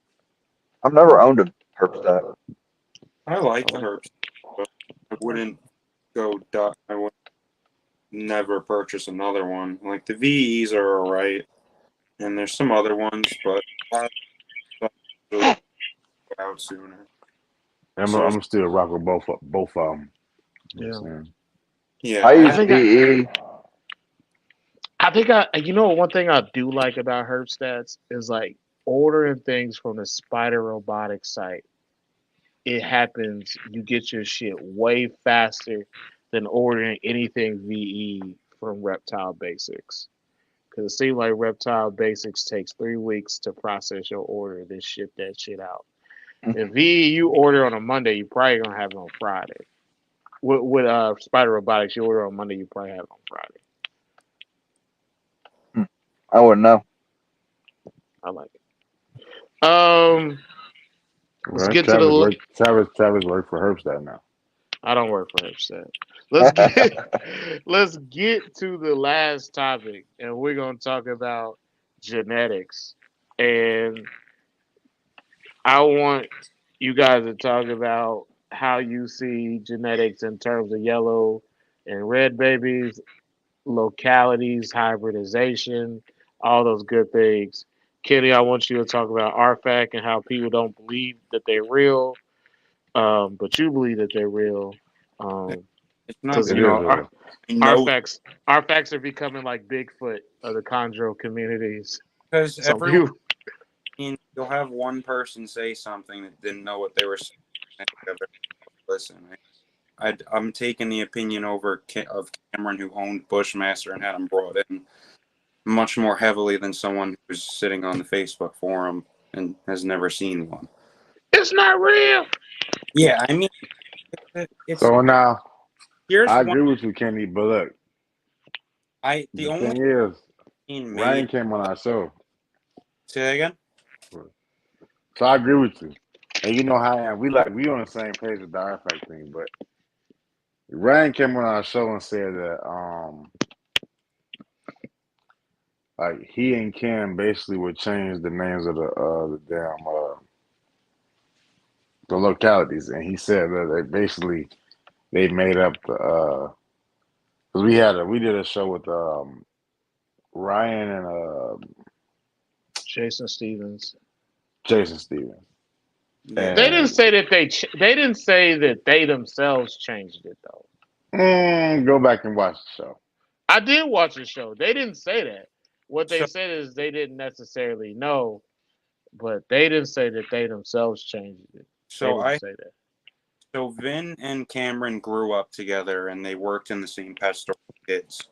So they've known each other since they were younger than I am now. I had him get in touch with them and text him regarding the artifacts in particular about them, and everything was clarified. They weren't collected from a different area. That's where they came from, and there's the reason that they don't come in is because it's a very difficult area to get to. I mean, we used to, if you keep track of like when a lot of localities came in, it always would come in like a flood of that specific area. When you see Cyclops, you see Jayapura. When I see, Right. I usually will see Manaquari. Same thing Well, goes with. for a few years ago, you saw the Waigeos coming in with sarongs. Say that again. A few years ago, remember it was a lot of Waigeos coming in with sarongs. Yeah, you'll get a lot of the same subspecies of that region coming in. Like that's why you rarely will see stuff that's in those specific highland areas. Like Wamina's, I know everyone's gonna go crazy about Wamina, but the animals that used to come in from wherever was closest that they were collecting from to Wamina had a distinct look, just like a lot of other animals that used to come in that we don't see. Yeah, the artifacts. I mean, you can hand me 20 artifacts and you hand me 20 sarongs, and you can mix them all up, and I'll pick out which ones are which when I'm going through, even if they're all the same color. I mean, the artifacts only come out red, but you hand me 20 red sarong neos that. And I got that video on my camera roll, Aiden. The what? Say it again. Which video? It was a video that Aiden says. It's a wild video with it's a yellow artifact in the Yeah, middle. but here's the He problem. said no. He said it. What he said was it's indistinguishable from yellow. But here's the problem. We don't. That could have just been a Chondro they saw 20 miles prior on their artifact. The problem is it's a video that could have stuff just filled in on their trips to the area rather than that specific animal. And another theory could be we only received areas that came from a specific little port. It was a small number of animals. There wasn't 30 artifacts that came in. It was a I very small agree. animals. Yeah. So if I take a small portion of animals and I grab, say, 10 artifacts in that 1 mile area, they're probably all related, which could, I mean, give the possibility that those were just red neos and we're working off stock that just came from red neos, and there could be stock there. I mean, it's unlikely, but I'm not going to say it's completely impossible. I haven't gone there, but it seems like the most likelihood is that they just produce reds. That's why I feel that, like, when we talk this artifact stuff, if your animals in your collection trace back to those OG animals, that's what the artifact is. Well, yeah, if you have something that didn't trace back to us, it's not. I mean, I've Right. actually seen a few photos of some that were smuggled out, or it looks like they were smuggled out of there, but they're in like Thailand or whatever, wherever it is. They're in Indo or Thailand still. So there's none outside of there. The original stock came from like those 2 shipments that Cameron and Bushmaster got in, and that blue female they had, that him and Jason Stevens bred. I remember that, but it was a small number of animals, so it's like there's a lot of issues with that people give speculation. The video thing drives me up a wall, because it's like, how many videos are lie? Like, how many people lie on those YouTube videos? And it's way more likely that someone saw that chondro on their way to artifact, because it's still going to be a polker. And a lot of that other region, if you're on the lowland of the area, you're in like Manokwari or Sarong.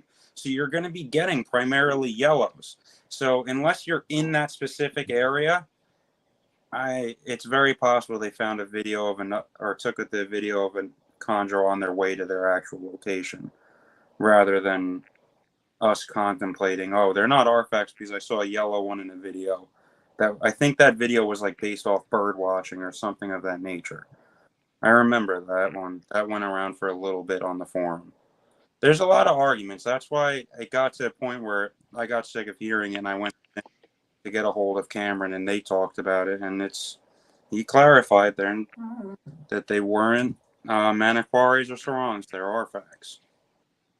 So that was really, I mean, me seeing them and each one of those animals looking different than all the other polker I have of their race also is enough for me to say, yeah, these animals aren't the same. All right, Thaddeus, let's get to you in terms of genetics.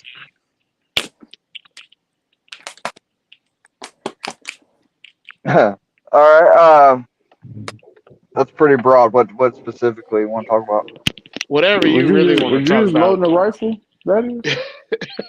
Do what? Were you just loading a rifle? No. Okay. What? Whatever you want to talk It sounded like I was hearing some click clacking going on. I don't think it was me. No, that was a whatever.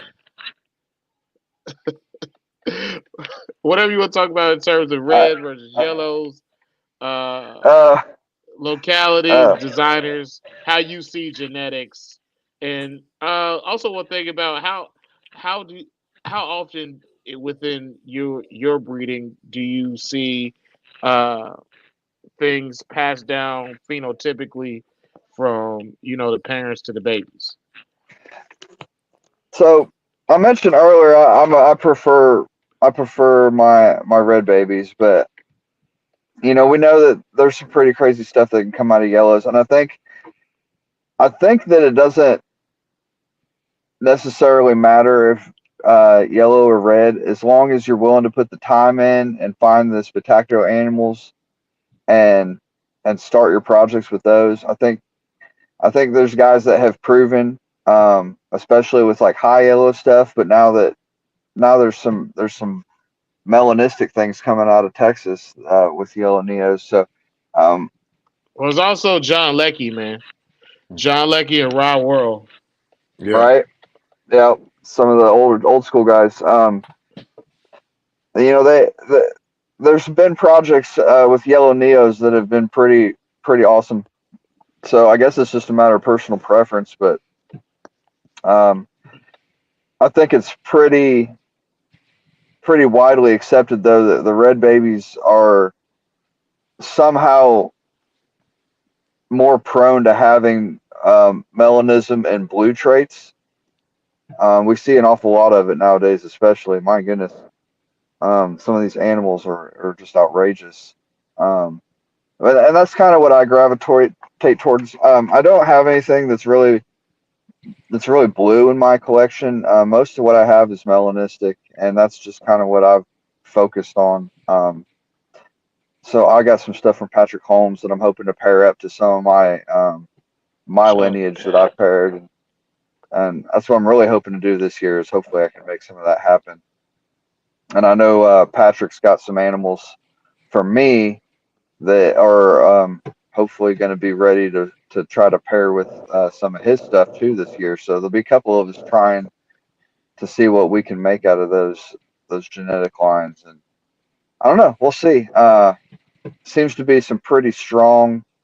That I don't know if you're familiar with his animal that passed Crook, Yeah. but that animal seems to have some strong melanistic traits, and you guys have seen what I've produced. There's some pretty strong melanism in there too.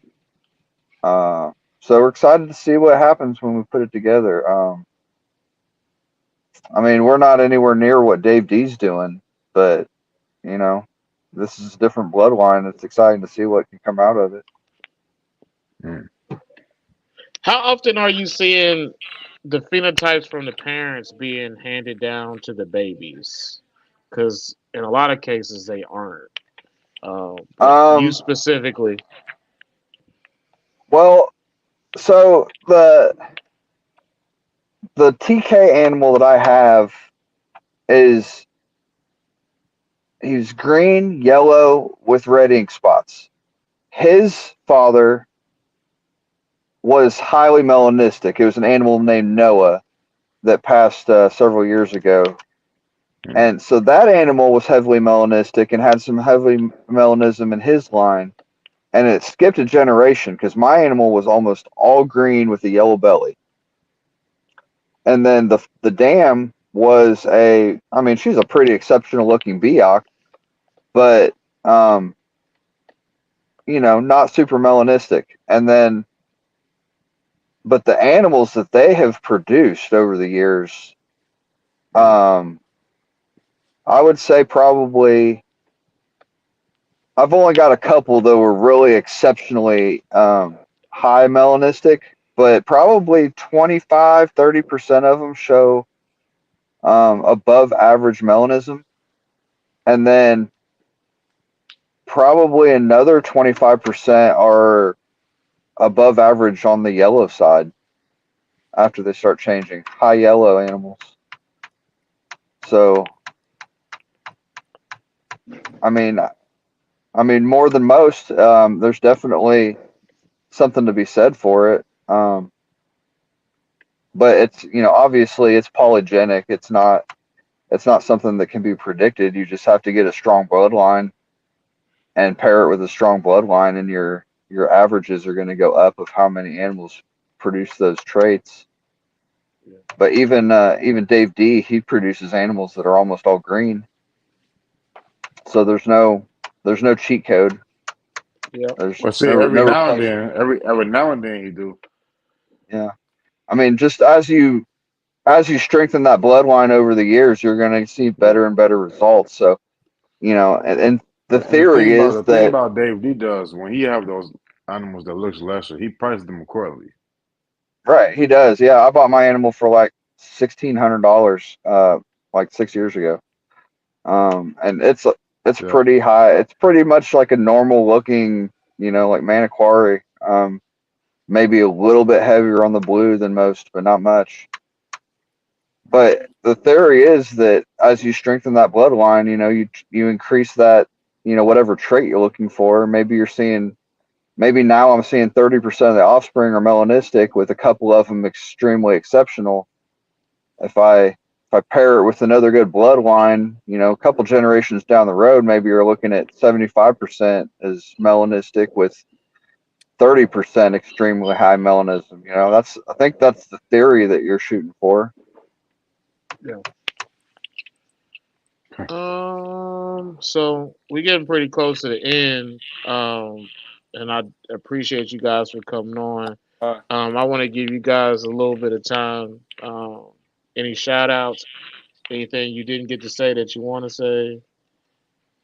We'll start with you, Thaddeus, and we'll go to Kenny. I just wanted to say I might have to cut out just because it's getting that when I actually have to get to run. Just because Yeah. I gotta wake up.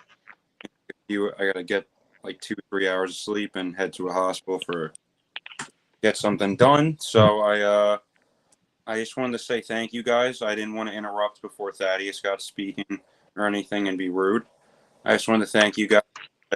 Say great night talking with you guys.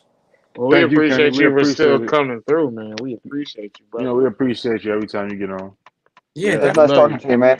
Good Young talking to you. killer. Hey, Kenny, look, I don't care if me and you the last two left on Earth, man. Let's talk this artifact stuff. I'm gonna be right there with you.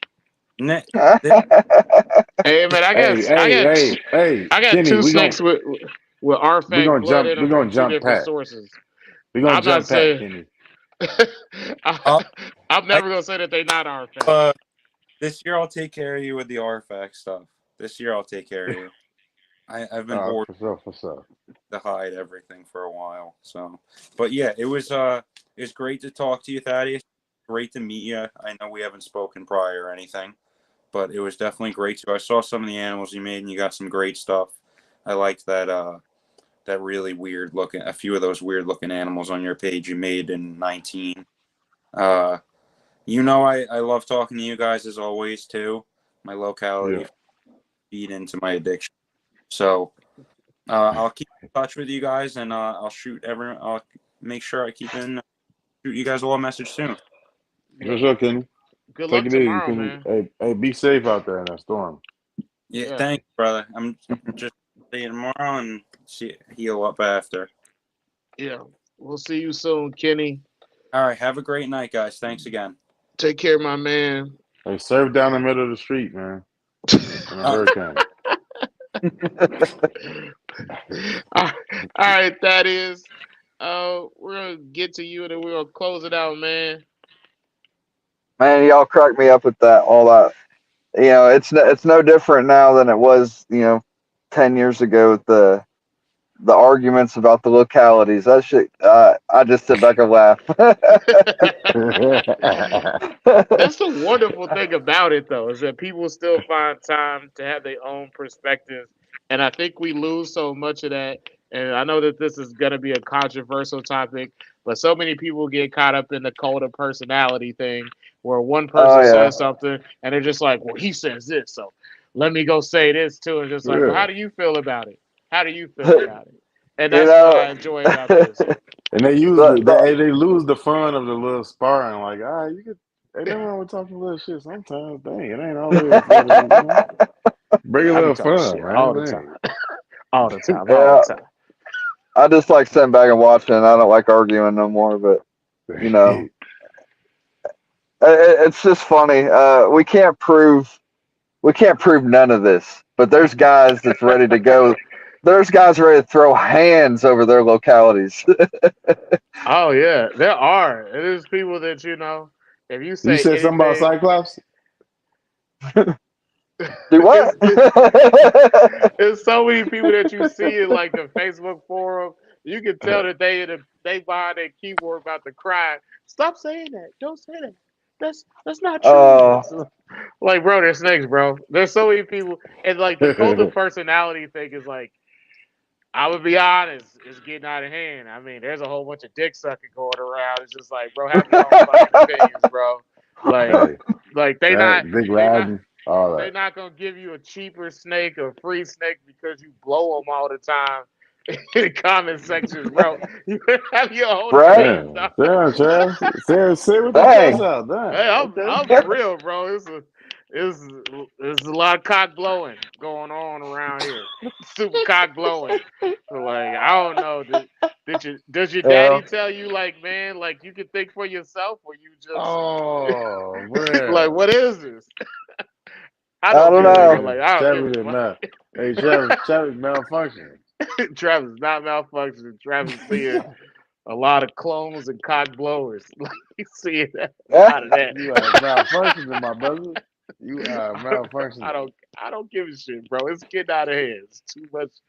There's too much felonious dick riding going on around here. Thaddeus, close us out, please, because Travis is. Hey, All right, guys. yeah. Thanks for having me on again. I always enjoy talking to y'all. Out the mouth.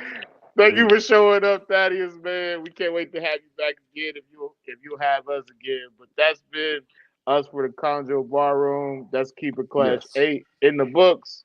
And y'all have a good night. Travis just said, I am David Ruffin and he's out of temptation. That's what that was. Thanks, guys. Y'all have a good night. Out to y'all next week. Peace. Let the record show that I did not say that about Thaddeus. Something. I did not say